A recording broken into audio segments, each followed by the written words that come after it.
Muy buenas noches, sean bienvenidos hoy a este nuevo episodio de Code Time, episodio número 75, numeración humana, y número 74, numeración computacional. Sean bienvenidos hoy a este nuevo episodio donde vamos a continuar aprendiendo un poco más del camino de la programación, visto de un punto de vista un poco más humano. Y hoy nos toca el episodio largo, sí. Script Time no salió la semana pasada, sepan disculpar, hubieron ciertas cuestiones al respecto. Había tema, pero bueno, no grabé al final, y cosas que pasan esta semana. Quiero ver si largo el episodio de Script Time definitivamente. Y bueno, damos comienzo a un nuevo episodio donde vamos a continuar hablando sobre la programación, rodeado de bellos animalitos, dígase perros de vecinos, cosas que pasan, y con un montón de gente que entra al en vivo y también los que me escuchan en diferido, perdón. Muchísimas gracias, la verdad que muchas gracias por acompañar al programa. Ya, Dios mío, ¿quién hubiese dicho que llegáramos tan lejos? Por lo menos tantos episodios. Y acá con gusto vamos a seguir hablando de este tema que tantos les apasiona, o aburre, o lo que sea. Que es la programación, y hoy vamos a tratar de concluir con lo que habíamos dejado medianamente abierto la semana pasada, que era la lógica y su aplicación. Así que saludamos a los que se hicieron presentes en el chat de Spreaker. El que no sabe, hay un chat en Spreaker, pásense por ahí porque pueden plasmar su opinión, decir si les gusta, si no les gusta, de ahí más que se le preste atención es otra historia, pero uno puede escribir todo lo que quiere. La verdad que suele ponerse bastante interesante porque muchas veces se va para cualquier otro lado menos el tema. Y eso es lo curioso, eso es lo divertido. Lo poco determinista e inconsistente que puede llegar a ser. Se agradece muchísimo eso. Saludamos a Jorge Romo que dice, primero, sí, increíblemente primero, vos que tanto odias la programación, ahí estás. ¿Cómo está, che? A Damián Discornia, el propietario del podcast de la Barra Bell, donde entran 2 y pagan 3, tiene una promo 3x1, pagan 3 y entra solo 1, y próximamente para el paquete familiar 10x1, sí, paga toda la familia, pagan 10 y entra solo 1. Qué buen familiar que sos. Sí. No quiero saber lo que pasa a la salida.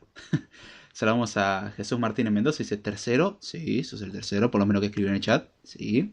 Marcos Espinosa, cuarto. Un saludo, Marco. Jorge que dice todos. Bien, perfecto. Vamos a ver cómo se lo toma el resto. El que lea, dice Jesús. Está perfecto. Dijo Patos. A ver, la lógica del campo de Conan Doyle. Sí, podría ser. Un aplauso y una felicitación para David por llegar tan lejos. Y lo que falta, bravo. Sí, pongámosle. Pero la verdad, un gusto estar otra noche acá hablando sobre programación. Temas que sirven claramente para aprender y como somnífero al mismo tiempo, es impresionante. Capacidad doble de combo 2x1 y viene totalmente gratis. Así que disfrútelo mientras así sea. Cuando cobremos estoy seguro que nos van a venir a buscar, pero para reventarnos a tiro. Pero es otra historia. Así que bueno, vamos a comenzar el episodio de hoy. Sepan disculpar que hoy no avisé de que íbamos a tener podcast más temprano, a los que por ahí están expectantes a eso. A lo cual me recuerda que me falta hacer una notificación más. Así que sepan disculpar que vamos a tomarnos el atrevimiento de lanzar un tweet en vivo. Pero la idea del episodio de hoy es continuar hablando de la lógica, cosa que comenzamos la semana pasada, pero no la llegamos a terminar. ¿Por qué? Habíamos definido la lógica proposicional, pero nos había quedado medio colgando bastantes cosas. Como que todo muy bonito, lógica proposicional, ¿y esto para qué sirve? Bueno, la idea de la lógica proposicional era una forma de modelar. Y acá es donde vamos a recurrir a lo que habíamos mencionado ya en un episodio de Script Time, ya hace por lo menos 2 o 3 semanas, que era sobre la importancia de los modelos en la programación. Un modelo, para el que no se da una leve idea de lo que estoy hablando, es una forma de representar algo de la realidad, pero con abstracciones. Es decir, eliminando detalles. Un modelo no tiene que reflejar exactamente lo que ocurre en la realidad, sino simplemente reflejar lo que nos interesa de la realidad. Básicamente todos vivimos en un bonito modelo en que mucha gente, entre ella me incluyo, me importa poco lo que ciertas cosas se digan, con lo cual en mi modelo de mundo hay ciertas cosas que no existen, que se llaman comentarios molestos, de gente molesta e innecesaria. Ese sería un buen ejemplo. O sea, el ignorar un montón de detalles implica que yo vivo en un modelo establecido de esa manera. Un modelo no solamente aplica a programación, los modelos son extremadamente útiles. ¿Por qué? Porque cuando escribimos un código, escribimos un programa, es necesario plasmar una idea dentro del programa y hay que resolver un problema. Pero para resolver el problema hay que tener algo sobre lo cual trabajar, y para eso creamos un modelo de la realidad. Y ahí es donde entra en juego el tema del modelaje, y la lógica es una muy buena forma de modelar. Saludamos acá a JJ Ponce, que dice: bendiciones, saludo, gran podcast. Muchas gracias, JJ, un abrazo grande para vos también, y espero que estés muy bien. Dice: pongámosle, dijo, así dijeron a mi prima y ya te... ¡No! No, Jorge, qué fea actitud. Dejémoslo ahí. No, ¿qué pasó? ¿Qué pasó con ese comentario? Bueno, puede ser verdad, no voy a poner en tela de duda. Pero la idea de los modelos justamente es poder reflejarlos dentro de un programa, reflejar una cierta realidad en un programa con solamente los detalles que nos interesan. Por ejemplo, podríamos querer modelar el estado de un auto todo el tiempo, en el cual tenemos, por ejemplo, 3 sensores: un sensor de temperatura en el motor, por alguna razón, un sensor que indica cuánta batería tenemos o cuánta carga de batería tenemos, y otro sensor que indica si está alguien o no adentro del auto. En ese modelo no es necesario tener justamente el sensor de combustible, que también sería importante. En ese modelo no existe el combustible. No significa que el combustible no exista, sino que en nuestro modelo o en nuestro sistema de soluciones no lo vamos a contemplar. La idea es que un modelo sea lo suficientemente compacto como para contemplar todo lo que necesitamos, pero que no nos queden cosas afuera. Es decir, que sea lo más pequeño posible, lo más simple posible, lo más abstracto posible, sin omitir nada de lo que nos interesa. Ahora bien, esto, por ejemplo, lo voy a poner en un campo donde podría llamar más la atención, porque sí, muy bonito tu idea de meter modelos, tus programitas locos y bla bla bla, pero a ver, decime algo más que me interese. ¿En dónde podría aplicar un modelo? Bueno, algo que está en boca de todo hoy en día, por lo menos las noticias parece que lo alardean aunque no supieran de lo que se trata, y el parece se convierte bastante en realidad en ese caso, porque muchas veces no saben de lo que se trata, y muchas empresas están lanzando productos con Machine Learning o con Deep Learning o inteligencia artificial o conceptos de inteligencia artificial, como lo conocería alguien que ya trabaja en el campo, por lo menos. Y una de las cosas que me tocó ver, por lo menos en la universidad, fue aprender a modelar cosas para aplicarlo en inteligencia artificial, lo cual es menos emocionante de lo que podría parecer o sonar. O sea, como inteligencia artificial debe ser la cosa más interesante, deben aprender a abrir un cerebro y a entenderlo. Sí, sí, amigo, sentate y frustrate bastante porque no es así. Pero lo interesante en la inteligencia artificial, por ejemplo, es que se requiere muchas veces el saber modelar. Establecer un mal modelo implica que no vamos a poder llegar a conclusiones. ¿Por qué dijimos de que la lógica era importante para el tema de la programación y por qué es buena para hacer modelos más bien? La lógica es buena para hacer modelos porque podemos hacer inferencias sobre la misma. Podemos tomar ciertas sentencias, por así decirlo, ciertas frases, ciertas proposiciones, por ejemplo en el caso de la lógica proposicional, las cuales las vamos a combinar y vamos a poder ir sacando conclusiones en base a cierta base de conocimiento, como se lo conoce, o knowledge base, también en inglés. La idea es tomar esa base de conocimiento y en base a esa base de conocimiento llegar a conclusiones. Uno de los tantos usos de eso es en base justamente a la base de conocimiento que nosotros vamos a establecer con hechos de una realidad que estamos modelando, podemos concluir cosas que suceden en esa realidad. El típico ejemplo es, por ejemplo, que nos toca a nosotros el modelen un mundo en el cual existen dos razas, los que pertenecen a una raza tienen estas características, los que pertenecen a esta otra raza tienen otra característica. Las razas son enemigas, pero tienen ciertas condiciones especiales. Ahora, si yo tengo una persona que cumple con esto, esto y esto, ¿es de esta raza o no? Y ahí podríamos llegar a la conclusión de que sí o que no, en base a los datos que tenemos. O podríamos llegar a una inconsistencia que nos diga no cumple ninguna de las dos. Y ahí es donde, por ejemplo, un modelo serviría. Nosotros, en base a cierta información, podemos concluir. Y de hecho, nuestra forma de pensar nos lleva a trabajar de esa forma. Generalmente tenemos una base de conocimiento en la cabeza, como también conocido como todo lo que aprendiste en tu vida.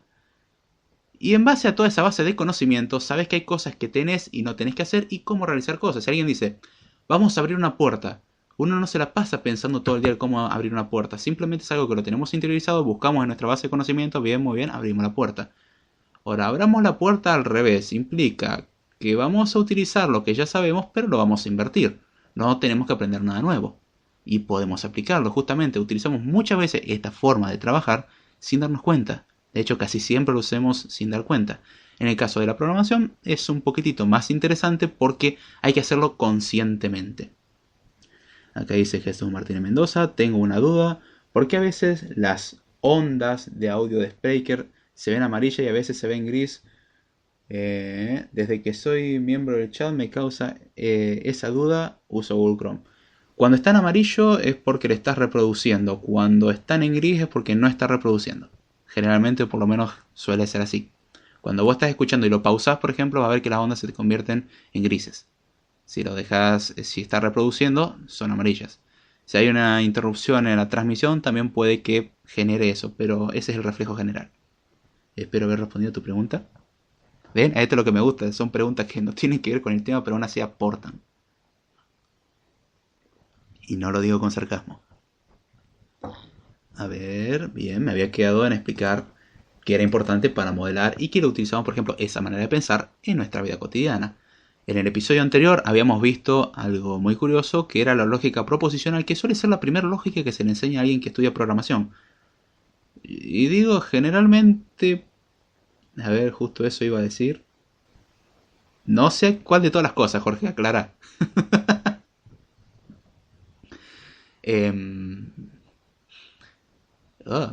Se me hizo una laguna. Lógica proposicional. Digo, generalmente, por el mero hecho de que no siempre se enseña, y eso es una lástima. Muchos cursos de programación se centran en enseñarte un lenguaje o en enseñarte una cosa sin enseñar teoría. Estoy de acuerdo con aprender un lenguaje, con aprender el uso de una tecnología, estoy totalmente de acuerdo, porque hay que darle un uso práctico a los conocimientos. Pero sin una teoría o algo en qué basarse, es difícil comenzar a hacer un trabajo. ¿Se puede hacer el trabajo sin la teoría? Sí, toma más tiempo. De hecho, mucho tiempo he programado en Java sin tener mucho conocimiento y hay cosas que la descubrí sobre la marcha. O sea, cometí un error, lo arreglé y después cuando leí la documentación dije, en el primer párrafo me aclaraba de cómo hay que hacer las cosas evitándome esas 3 horas o más perdidas. Después de darme cuenta de este patrón que se repitió muchas veces, decidí recurrir a la documentación, aprender la teoría, la base, entender cómo funciona y después hacer algo. Primero tener las cosas medianamente claras y después recién empezar. Suele ser molesto, pero funciona. Dice Jesús, oh, cierto, qué emoción. Dice lo de la onda de Freak. Bien, bien.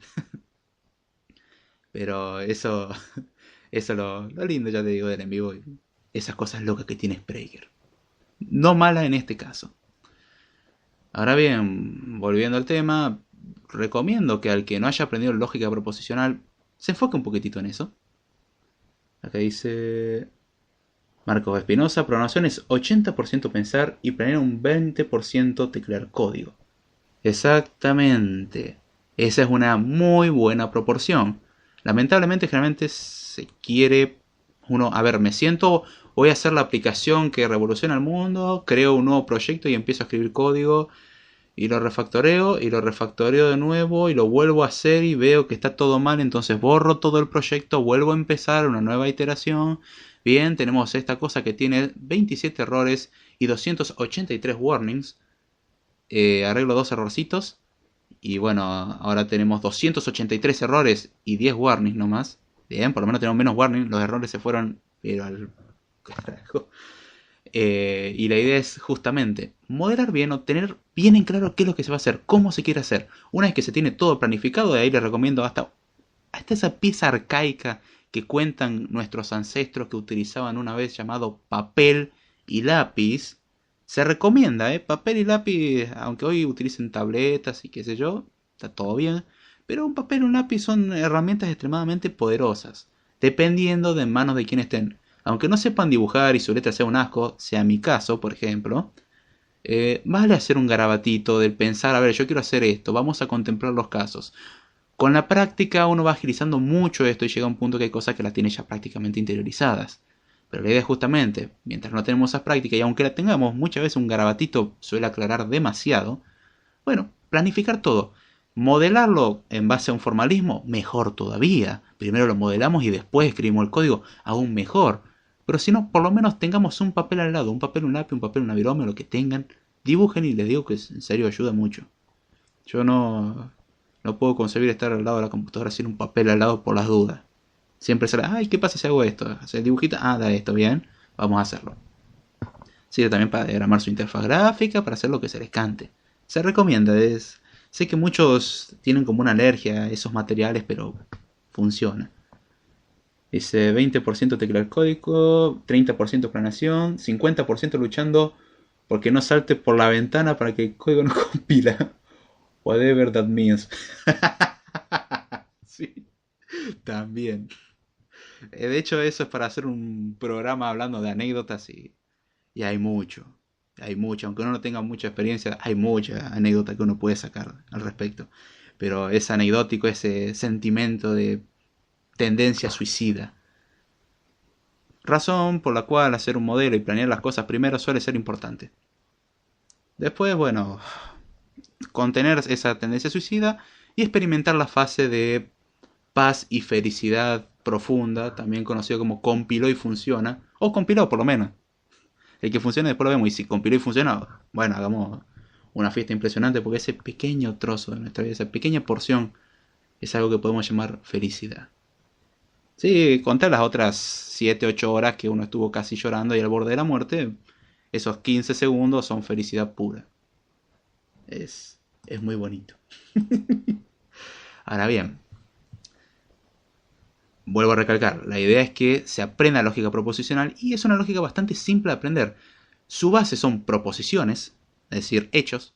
Nosotros tenemos ciertos hechos, podemos combinar los hechos diciendo si ocurre esto y esto, o si ocurre esto o esto. El o suele ser inclusivo, es decir, ocurre esto, ocurre A, ocurre B o ocurren ambas. Está el o exclusivo, que es ocurre una o ocurre la otra. También tenemos implicancias, si ocurre esto, sucede esto otro. En eso se basa la lógica proposicional, tomar hechos y combinarlos. Y en base a eso modelamos. Por ejemplo, si llueve en Rosario, usaré paraguas. Si llueve, iré a trabajar con paraguas. O si llevo paraguas, debo tener cuidado de llevar una bolsa o lo que sea. La idea es justamente, con eso aprendemos a modelar y a tener un pensamiento más abstracto que al principio suele ser molesto porque uno quiere escribir código y solamente eso. Lo digo por experiencia propia. A ver, dice Jesús Martínez, no sé ustedes, pero ver algunas hojas en el escritorio y los lapiceros es reconfortante mientras estás en el computador. Y suele parecer como que de última estabas haciendo algo. Si tenés un par de lápiz como, sí, tenés la viroma en la mano o lo que sea, y como, sí, no hice nada en las últimas 6 horas, estoy renegando porque un punto y coma que no sé dónde me faltó me está rompiendo todo el código.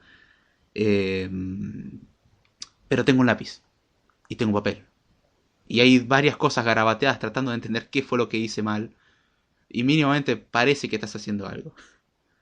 Dice, ¿qué dice un informático que se está ahogando en la playa? F1, F1. Ay, es malo el chiste, pero bueno. Gracias, José. Dice, ¿qué dice un GIF a un JPG? Anímate, hombre. Sí, eso lo conocía. Esos buenos chistes. Son malos, pero al mismo tiempo como que... Ay, bueno, está bien, está bien. Ahora bien, ¿por qué habría que aprender otros sistemas de modelaje? ¿Por qué habría que modelar con otras cosas? Si la lógica proposicional ya sirve para modelar. Sí, pero hay ciertas cosas que una lógica proposicional con las cosas que describimos no puede modelar. Y si decimos, por ejemplo, todos los hombres... no, con eso me puedo empezar a meter un par de problemas. Todos los seres humanos tienen órganos. Sí, con esa frase creo que no me estoy metiendo en ningún problema con nadie. Sí, creo que no. Ahora, esa expresión no tenemos forma de expresarlo en lógica proposicional. Sí, medio redundante lo que dije. Pero no podemos tomar esa sentencia y expresarla en lógica proposicional. Podemos combinar cosas diciendo que pasa esto y esto. Podemos hacer implicancias. Podemos establecer condicionales en base a ocurre algo u otra cosa. Todo muy bien. Pero ahora, al establecer una condición universal, no podemos hacer nada. Y peor aún, una condición existencial, que no tiene nada que ver con una cuestión filosófica, sino que existe una persona que vive en tal lugar y come helado en base a toda una base de conocimiento, eso tampoco lo podemos modelar. Entonces, acá es donde viene una lógica un poquitito más poderosa en cuanto a poder expresivo, que es la lógica de predicados. La lógica de predicados básicamente lo que hace es tomar lo que tiene la lógica proposicional y agregarle cuantificaciones. ¿Para qué sirven las cuantificaciones? Y sé que todo lo que estoy diciendo puede sonar bastante extraño, pero básicamente un cuantificador es algo que nos indica una condición si ocurre siempre algo o si ocurre a veces algo. Por ejemplo, existe una persona que come helado, es una forma de expresarlo sería existe X tal que persona X, es decir, X es una persona. Cosa que en lógica proposicional decir que algo es persona X, X es una persona. Pero cuando decimos existe significa que hay al menos uno. Pueden ser uno, dos o todos. Si son todos comen helado, bueno, todos comen helado, sigue cumpliéndose la condición de que existe una persona que come helado. Son todas, pero existe al menos una. Ahora, el para todo es otro cuantificador que existe que indica que se cumple siempre. Todas las personas comen helado. Si ya hay una que no come helado, bien, perfecto, se rompió todo. Acá dice Jesús Martín, sí. Por eso no quise hacer el comentario. Exactamente por eso no quise hacer el comentario. No quiero comer en ese tipo de comentario ridículo. Sinceramente no. Así que bien, aquí estaba. Bien, los para todo existen, son formas de expresar condiciones universales o existenciales, pero a su vez implican una cosa más compleja. En la lógica proposicional podemos hacer demostraciones simples, ya sea con semántica, haciendo tablitas y viendo que se cumpla cada uno de los casos hasta que lleguemos a una condición en que en ciertos tipos de casos se cumple todo y llegamos a la misma conclusión, con lo cual ya es válido, que eso es lo que dijimos la semana pasada. En la lógica de predicados es más difícil hacer ese tipo de demostraciones. La lógica proposicional podemos demostrarlo así o haciendo demostraciones más estilo teoremas en base a ciertos axiomas que sabemos o ciertas condiciones, podemos ir reduciendo expresiones hasta llegar a una conclusión. Ahora bien, en la lógica de predicado, por ejemplo, tenemos el para todo y el existe que se nos agregan como dos elementos. Un para todo, para demostrar de que no vale, un para todo es simple. Encontremos un ejemplo en el que no valga. Todas las personas comen helado. Si encontramos una que no come helado, ya está, no se cumple. Es muy simple. Un existencial, para demostrar de que realmente funciona, hay que encontrar al menos una persona. ¿Existe alguien que come helado? Bien, encontremos a alguien que coma helado, ya está demostrado. Perfecto, hermoso. Ahora, un para todo, demostrar que se cumplen todos los casos, uno diría, y bueno, prueba caso por caso hasta llegar. Todos los números, por ejemplo, la cardinalidad del conjunto de los números pares es igual a la cardinalidad de los números impares. Tenemos un para todo de número par y para todo de un número impar. Es decir, vamos a agarrar cada número par que existe y vamos a fijar si hay una correspondencia biunívoca con un impar. Ajá. Al que no entendió nada de lo que acabo de decir, la cantidad de elementos pares es igual a la cantidad de elementos impares. Es bastante fácil de ver. El 1, bueno, el 2. El 3, bueno, el 4. El 5, bueno, el 6. Y así, fácil. Agarramos un elemento y le sumamos 1. A cada par le podemos asignar un impar. Eso lo podemos demostrar matemáticamente. Ahora, cuando queremos demostrar algo con una tablita de verdad, por decirlo así, vamos a ver caso por caso hasta que encontremos que se cumple en un para todo, que se cumpla en todos los casos, por ejemplo, en algo infinito como hacer los números naturales, por no mencionar los racionales, ni los irracionales, ni los reales, ni los complejos. Ya con los naturales tenemos suficiente como para rompernos la cabeza un buen rato, o por lo menos tener toda la eternidad y no llegar a nada. Entonces ahí la demostración es más compleja. ¿Qué se hace? Existen formas de reducir expresiones. No son tan simples, son molestas, la he tenido que ver. Sirven para hacer demostraciones. Nada más. Ahora, si tenemos un modelo que tenemos que demostrar que algo se cumple para todo elemento, hay que demostrarlo. Ahí es donde entra el lenguaje especializado en eso, por ejemplo Prolog, o el lenguaje de programación lógica, que creo que es el peor lenguaje de programación que vi en mi vida. No es el peor que exista, sino que personalmente el que menos me gustó, y he visto el lenguaje feo, el que menos me gustó es ese. Hay ciertas cosas que no la puedo expresar, tiene un poder expresivo reducido, bla bla bla. Después tenemos el existencial. Dijimos que si queremos demostrar un existencial es simple. Todo muy bien. Ahora, si queremos demostrar que no existe, hay que probar todos los casos para ver que no se cumpla la condición. Lo cual a su vez vuelve a ser molesto. Porque no exista algo es equivalente a decir que ocurre siempre que no pase ese algo. Entonces, volvemos a estar en el caso del para todo. Y en el caso del para todo dijimos que la demostración era en muchos casos infinita y molesta. Ahí, por ejemplo, donde aplicamos ciertas reducciones, son sentencias de lógica de primer orden, se reduce de forma causal, se utilizan ciertos teoremas, se utiliza un método conocido como resolución, un método de resolución conocido como resolución, sí, es muy bonito, que sirve para demostrar este tipo de cosas. Es algo bastante teórico y molesto, pero para lo que es un programa nos viene bien, por lo menos para modelarlo, para saber que va a funcionar. Los programas internamente, los sistemas de chequeo, muchas veces utilizan estas cosas para funcionar. Los demostradores automáticos utilizan estas cosas para funcionar. Que después uno lo utiliza como una herramienta y ni siquiera sabe de qué tiene eso adentro, es otra historia. Pero lo importante es saber modelarlo. O sea, tomar algo de la realidad y expresarlo para la máquina. Para que la máquina diga, tengo que hacer esto. Esa es la parte importante y esa es la parte que se ignora. Muchas veces no se sabe modelar. Y eso es un problema, después no tenemos nada que hacer.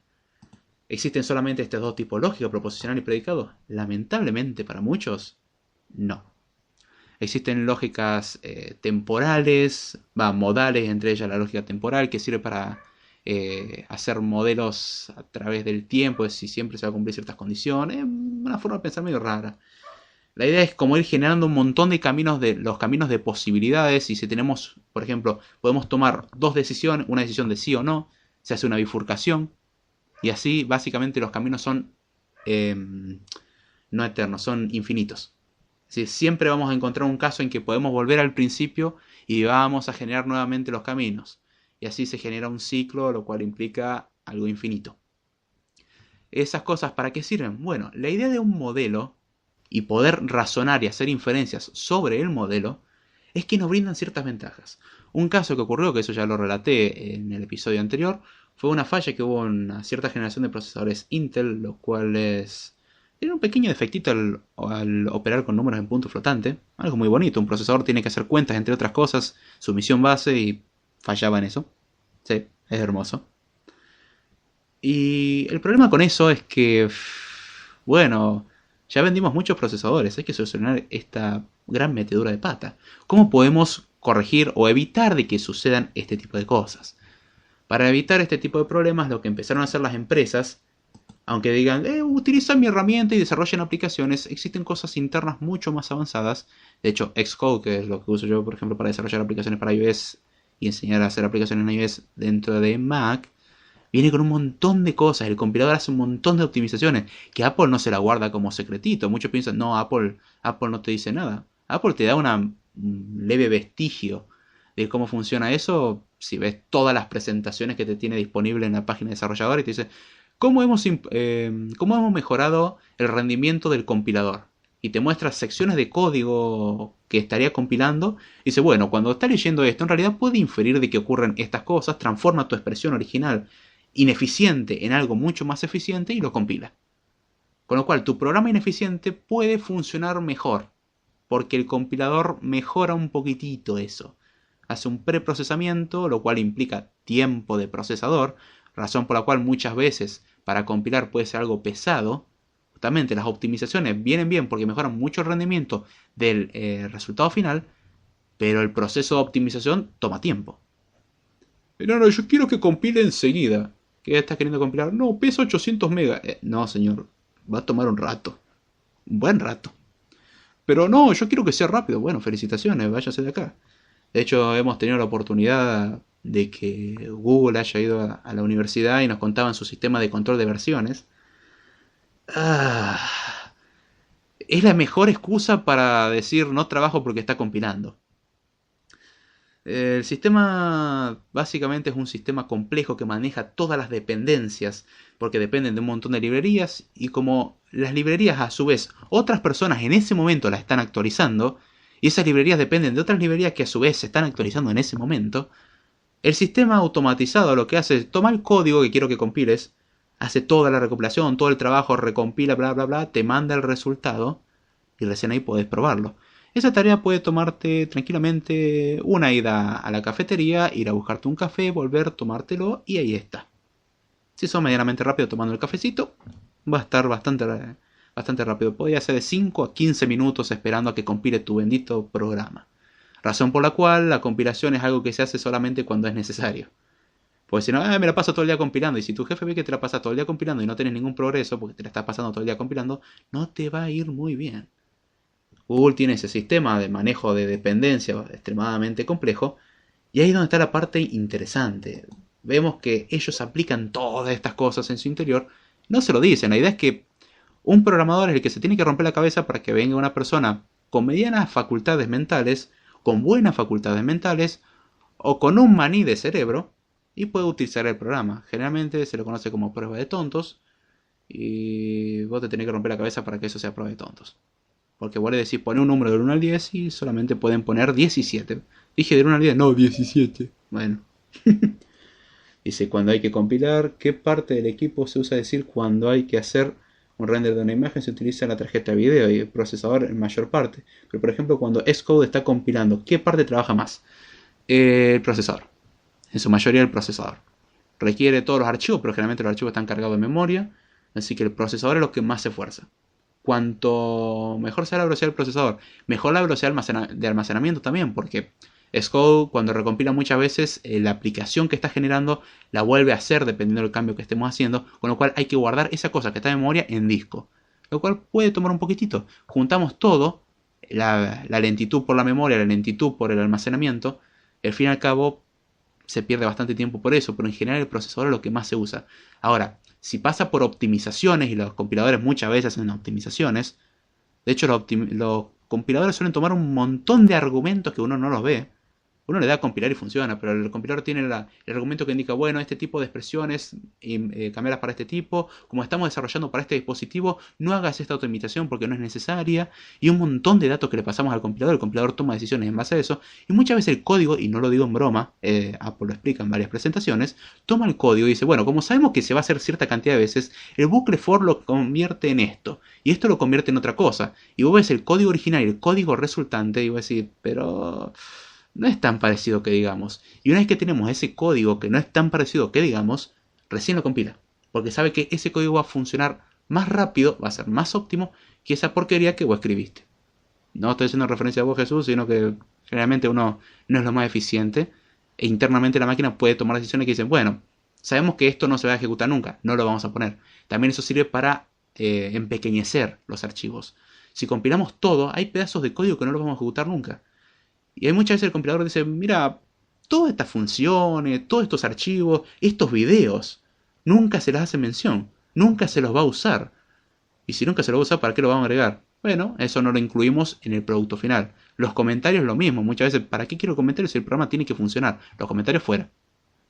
Entonces, elimina todo lo innecesario y obtenemos un código mucho más limpio e inentendible para nosotros. Para la máquina es perfecto porque la compilación hace exactamente lo mismo. Dice Damián Tijona, hablan de mí. No.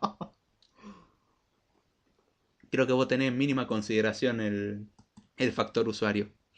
Vos, vos estás en un nivel un poquitito más arriba que es, tengo que enfrentarme a trabajar con usuarios, así que tranquilo Damián. No estamos haciendo mención de vos. Ya con el mero hecho de ser consciente de que hay ciertas personas que tienen que pensar en que hay que hacer un esfuerzo extra para que no cometas una estupidez, suele llevarte a un nivel más alto de esa persona que hace las cosas sin pensar.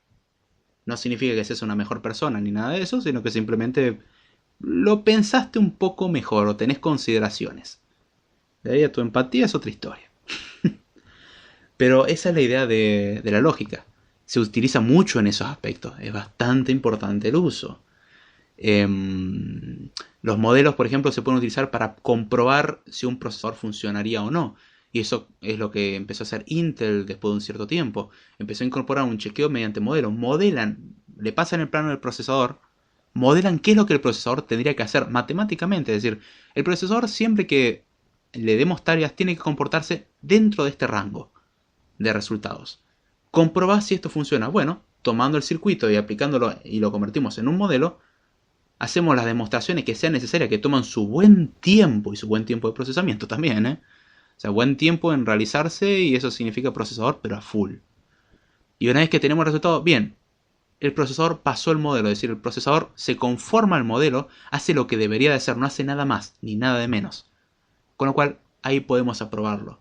Esa es la idea de tomar sistemas. Esa es la razón también por la cual los satélites y dispositivos que van al espacio generalmente van con un hardware no tan nuevo, por lo mismo hecho de que un hardware nuevo no está del todo probado. Es como un medicamento, pero el medicamento salió hace 5 años y hasta ahora no pasó nada. Y si el medicamento tiene propiedades que incitan a tener cáncer de acá a 10 años, ¿qué? No, pero todavía no pasó nada. El largo plazo también afecta. Hay errores que se descubren después de mucho tiempo. Si no me creen, vamos a errores de software simples que habían agujeros de seguridad desde Windows XP hasta ahora. Y Microsoft lo tuvo que ir corrigiendo en Windows XP, Vista 7, 8, 8.1 y 10. Sí, después de la salida del 10 encontraron agujeros de seguridad que vienen desde XP arrastrados. Esos son más de 10 años. Significa, bien, puede pasar mucho tiempo sin que encontremos el error. Justamente el utilizar modelos para demostrar tiene ventajas. Dice, por eso los rusos siguen con cohetes de los 70 y 80. Que mucho hardware que está en el espacio necesita justamente esas características. Hardware seguro, que sabemos que funciona, que fue testeado hasta el cansancio. O si no, vemos todo lo que pasa y bueno, hay cosas que no llegan a como deberían. Como la misión, esa una misión que no comentamos, la misión Juno, la cual está por Júpiter en estos días. Unas fotos impresionantes, les recomiendo que la vean, es fantástico. Es increíble lo que hay en el universo. Ya con un pequeño errorcito que estuvo dando vueltas de software también. Sí, el software está en todos lados.